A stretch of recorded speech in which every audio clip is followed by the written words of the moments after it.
Happy day to you. I have had a lovely morning.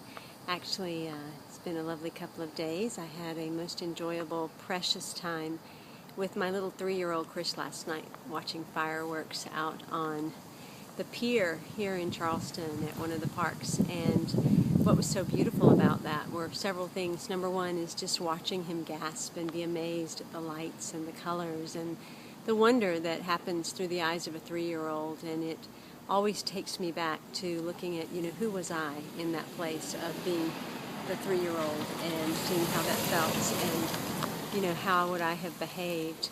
But on top of that, I started thinking, a year ago on that night, I was actually with my now ex-husband, up visiting his family, and so much can change in a year.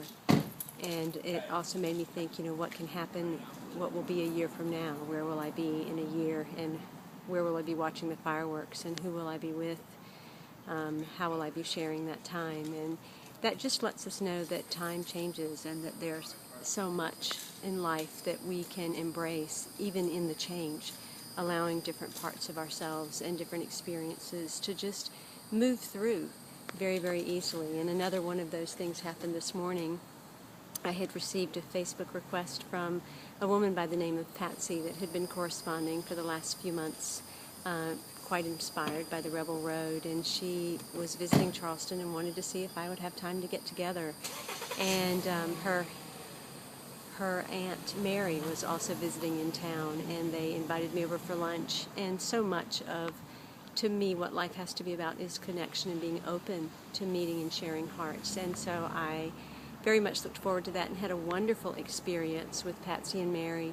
And what came out of that was just more confirmation about the kinds of conversations that can happen and will happen along this Rebel Road tour, about the connection with people and each city being different, by celebrating individuals there and allowing the conversations that need to unfold in those places to happen.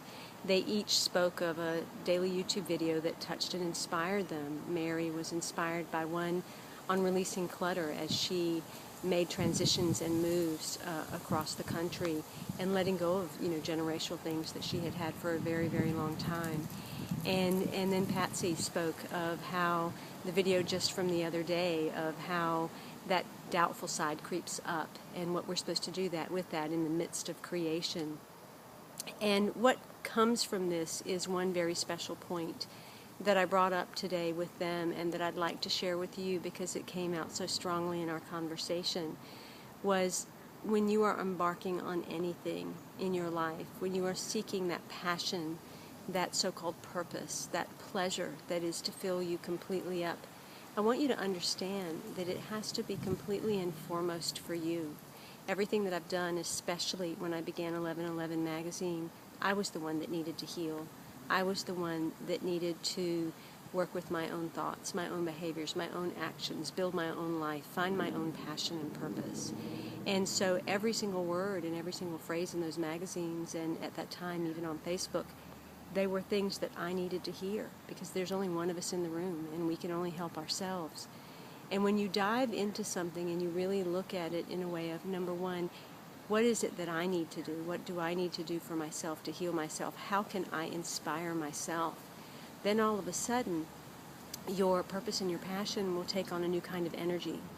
Because if right now your whole focus is, I want to do something that serves the world, I want to do something to save people, I want to do something to help people, what I want you to understand is there's no one out there that needs saving, teaching, serving, or helping.